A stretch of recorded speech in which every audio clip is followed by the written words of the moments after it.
Good morning বন্ধুরা, তোমরা কেমন আছো? আশা করি তোমরা সবাই ভালো আছো। তো ঘুম থেকে উঠে দেখো আমার কাজকর্ম রোজকার মতো শুরু হয়ে গেছে। তো একদম স্নান টান করে একদম ঠাকুরকে দেখো ধূপ ধুনা দেখিয়ে দিচ্ছি। কি আর করব বলো, কিছু করার নেই। মাকে তো বসানোর ইচ্ছা ছিল আমাদের বাড়ির ঠাকুর ঘরে, কিন্তু সেখানে আমার মার কোনো ঠাঁই হলো না। এইটা আমার মনের মধ্যে প্রচণ্ড দুঃখ লেগেছে। আমি বাড়িতে বলেছিলাম যে আমার ঠাকুর ঘরেতে একটুখানি মাকে বসানোর জন্যে, যাতে প্রতিদিন ধূপ ধুনা পায়, সেবা পায়, মায়ের পুজো সেবা যেন হয়, ফুল পড়ে চরণে, সেই জন্যই মাকে বসাতে চেয়েছিলাম। কিন্তু আমার মাকে কেউ, বাড়ির যারা বড়রা আছে তারা বসাতে দিল না। সেদিন আমার মনের মধ্যে খুব দুঃখ হয়েছিল যে মাকে একটু বসাতে দিল না। তো যাই হোক, আর কি করব বলো, আমার তো কিছু করার নেই। মনের কষ্ট, মনের দুঃখ মনের মধ্যে থাকাটাই ভালো। আর এখানে দেখো, ঠাকুরকে ধূপ ধুনা দিলাম, দিয়ে আর এখানে নিচে এলাম। আর এসে সকালবেলায় যে বাসন কোসনগুলো মেজেছিলাম সেই বাসন কোসনগুলোই গুছোচ্ছি। কারণ তোমাদের দাদাভাই আজকে বাজারহাট করা হয়ে গেছে। আর আজকে এমন কিছু রান্না নয়, সিম্পল রান্না করব। কারণ আজকে ঠাকুর ঘরে যাব, ঠাকুর ঘরে পরিষ্কার করব আর কি।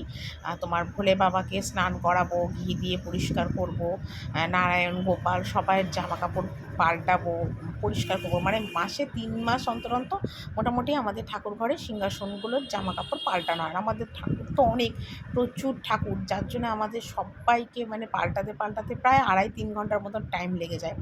তো আগের দিনই শাশুড়ি বলে রেখেছিল যে আজকে রান্নাবান্নার বিশেষ একটা ঝামেলা রাখবে না, কারণ ঠাকুর ঘরে যেতে হবে। আর ঠাকুর ঘরে দুপুরবেলা ঢুকলে মোটামুটি সন্ধে পেরিয়ে যায় ঠাকুর ঘরে সমস্ত কাজ কমপ্লিটভাবে করতে আর কি।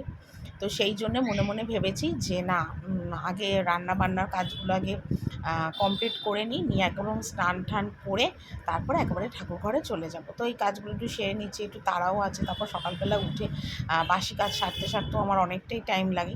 তো যাই হোক, মানে বাসন টাসন করে এদিকে টেবিল টেবিলগুলো একটু মুছে নিচ্ছি।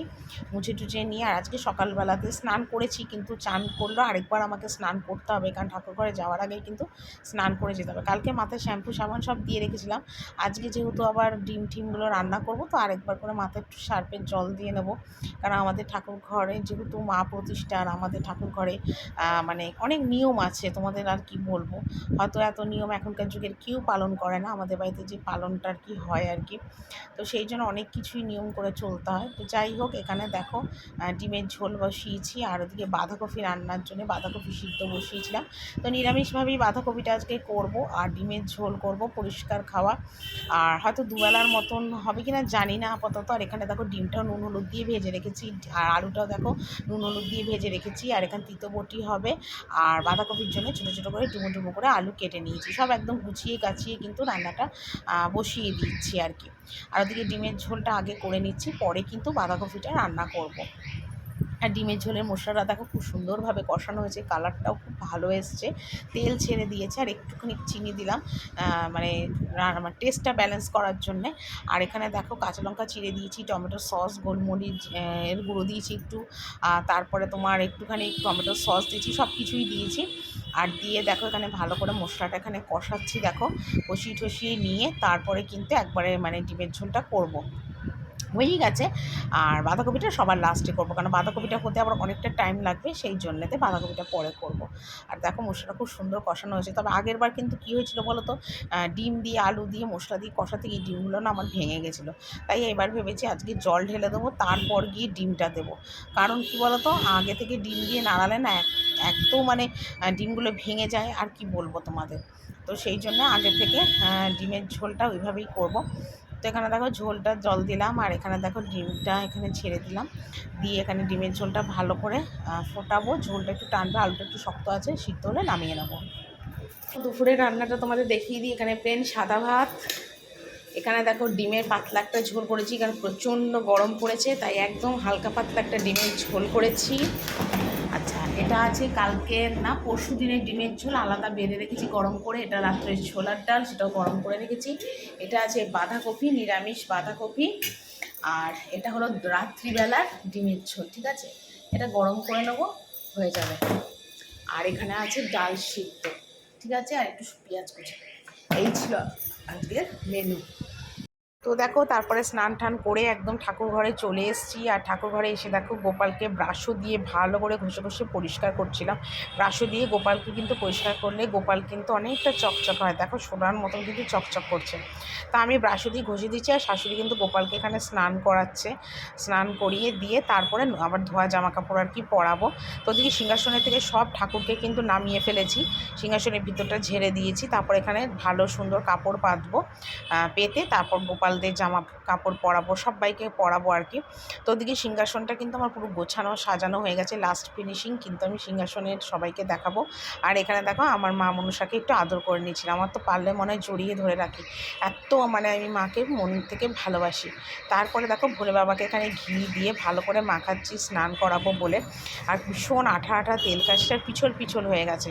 আমার শাশুড়ি যদিও করে, কিন্তু ওনার বয়স হয়েছে তো সেইভাবে করতে পারে না, মানে আসে নাতিকে নিয়ে আসে কিন্তু পারে না, মানে সপ্তাহে সপ্তাহে করলে আরও ভালো হয়। আমাদের কিন্তু এই ভোলে বাবার কিন্তু প্রাণ প্রতিষ্ঠা করা কিন্তু আমাদের বাবা। এরকমই বুদ্ধ পূর্ণিমার দিন, গন্ধেশ্বরী বুদ্ধ পূর্ণিমার দিনই কিন্তু বাবাকে প্রতিষ্ঠা করা হয়েছিল আর কি। তো যাই হোক, এখানে বাবাকে ভালো করে স্নান করাবো বলে ভালো করে ঘি মাখাচ্ছিলাম। আর বাবু ভিডিও করছে আর আমাকে বলছে এইভাবে করতে ওইভাবে করতে, মানে ও আমায় ফর্মুলা দিচ্ছে, মানে ওকে আমি কি শেখাবো, ওই আমাকে উল্টে শিখিয়ে দিচ্ছে কিভাবে আর কি পরিষ্কার আর কি করতে হবে। তো তারপর দেখো ছোটো ছোটো যে বাবা আছে, তারপরে ষাঁড় আছে পাথরে, তাদেরও ভালো করে ঘি দিয়ে মাখাচ্ছিলাম স্নান করাবো বলে। তো একবারে মোটামুটি কমপ্লিট করেই দিচ্ছি আর কি। তারপর ত্রিশূল, তারপরে সাপকেও কিন্তু মানে মাকেও কিন্তু আমি পরিষ্কার করেছিলাম যদিও, কিন্তু সেইভাবে আর করতে পারিনি, চকচকে আর করে উঠতে পারিনি। কি করব বলো, মানে আর সময় কুলোনো, অনেকটা দেরি হয়ে গেছিলো, অনেকটাই দেরি হয়ে গেছিলো আর কি। তারপরে এখানে দেখো বাবাকে ভালো করে স্নান করিয়েছি আজকে, ভালো করে গঙ্গা জল ঢেলে ভালো করে বাবাকে ঘষে ঘষে পরিষ্কার করে ভালো করে স্নান করিয়ে তারপর থালাটা কিন্তু চেঞ্জ করব, করে ধোয়া থালার মধ্যে বাবাকে আবার বসাবো।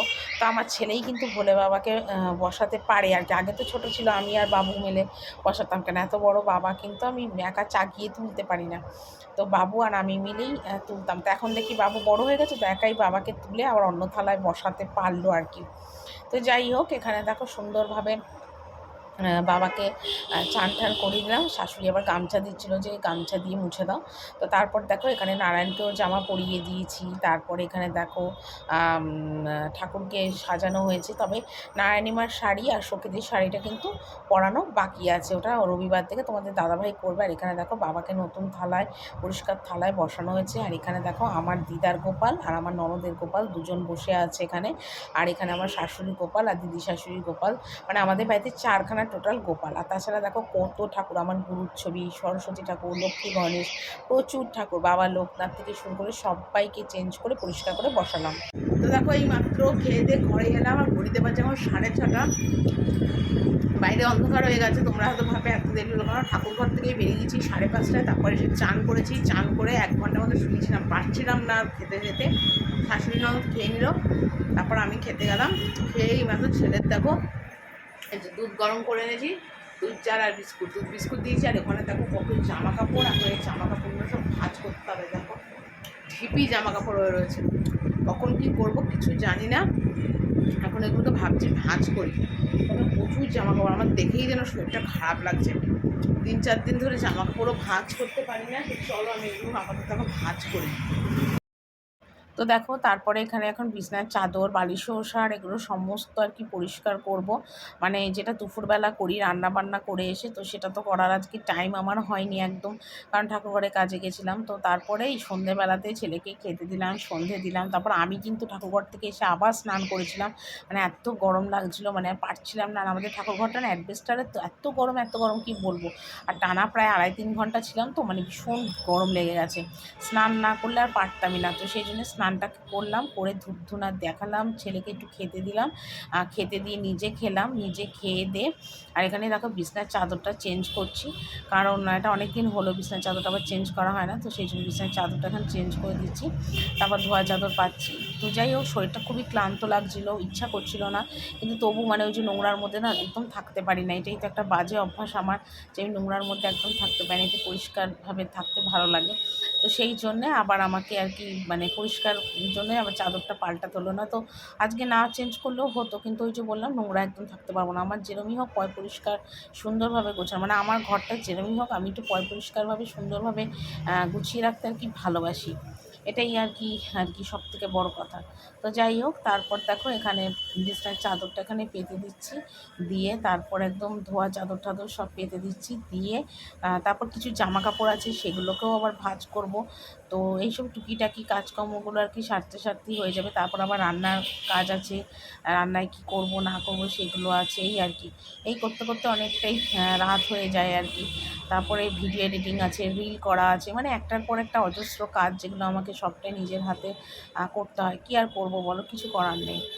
যাই হোক, সব বাড়িতে কী হয় বলো তো, যাদের ঘরের বউরা এরকম ভিডিও করে বা কিছু করে, তাদের ফ্যামিলির লোকরা অনেক সাপোর্ট করে যে ঠিক আছে, ঘরে যে ভিডিও করছো, রিল করছো, তাহলে আমরা একটা কাজ করে নিই। কিন্তু আমার বাড়িতে সেটা নেই। আমাকে জুতো সেলাই থেকে চণ্ডীপাঠ সবটাই আমায় করতে হবে, রান্নাও আমায় করতে হবে, বান্নাও আমায় করতে হবে, সংসারের কাজও করতে হবে, প্লাস আবার আমার ভিডিও রিল এটাও করতে হবে। এটা তো কেউ বোঝেই না, না।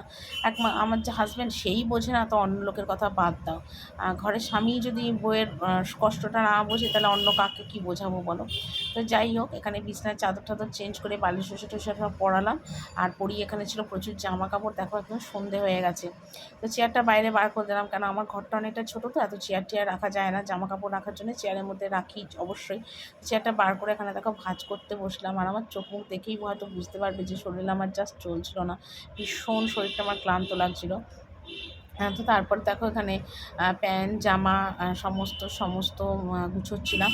তো ঘড়িতে মোটামুটি 7:30টার মতো বাজে, কারণ এরপর আবার তোমাদের দাদাভাই আসবে, তাকে আবার খেতে টেতে দেবো, মানে একটার পর একটা কাজ আর কি লেগেই আছে, বাদ দাও। তো চলো আজকের ভিডিওটা এখানেই শেষ করি, কালকে একটা সুন্দর ভিডিও নিয়ে চলে আসবো। সবাই ভালো থেকো।